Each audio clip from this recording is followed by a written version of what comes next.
Sir आज महत्वाचे पक्षप्रवेश झालेले आहेत. एम.के. मडवी यांचं खूप मोठं काय वाटतं खऱ्या अर्थाने शिवसेनेत आले का? ऐरोलीमध्ये आज उभाटातील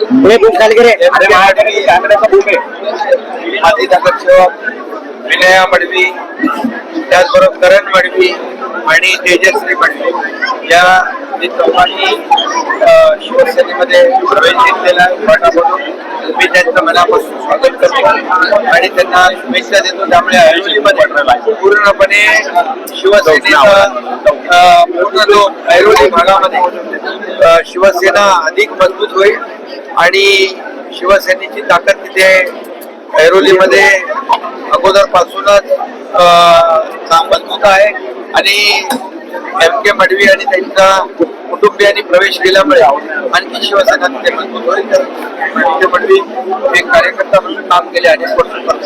मी त्याचं मनापासून या ठिकाणी स्वागत करतो. खऱ्या अर्थाने शिवसेनेत आले का? खऱ्या अर्थाने जी शिवसेना आहे खऱ्या शिवसेनेमध्ये आले. खऱ्या शिवसेनेत नवी मुंबईमध्ये आता कोण उरलंय आणि त्याचबरोबर बेलापूर मधून माजी नगरसेवक मिथुन पाटील, अमित पाटील आणि पूनम मिथुन पाटील काँग्रेसच्या जिल्हा अध्यक्ष महिला त्यांनी देखील शिवसेनेमध्ये प्रवेश केलेला आहे. त्यामुळे बेलापूर भागात देखील शिवसेना अधिक मजबूत होईल आणि नव्या मुंबई महापालिकेवर देखील महायुतीचा भगवा झेंडा पडतो. सर नवीन राष्ट्रवादी सोबत असणार आहे का ते तुम्हाला अजून नंतर बोलवून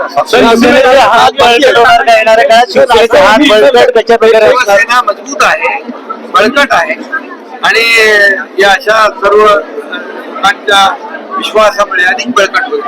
कारण शिवसेना दिलेला शब्द पाळते. शिवसेनेचा अजेंडा डेव्हलपमेंट आहे आणि म्हणून सर्वसामान्य माणसाला न्याय देण्याचं काम शिवसेना करते आणि म्हणून राज्यामध्ये देशामध्ये महायुतीचं सरकार आहे.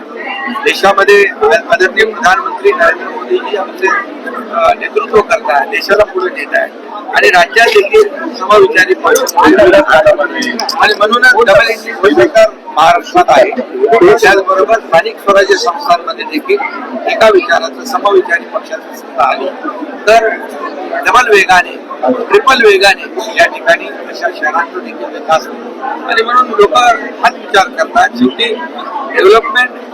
डेव्हलपमेंट आणि डेव्हलपमेंट हाच अजेंडा शिवसेनेचा आणि महायुतीचा असल्यामुळे या ठिकाणी लोक येत आहेत.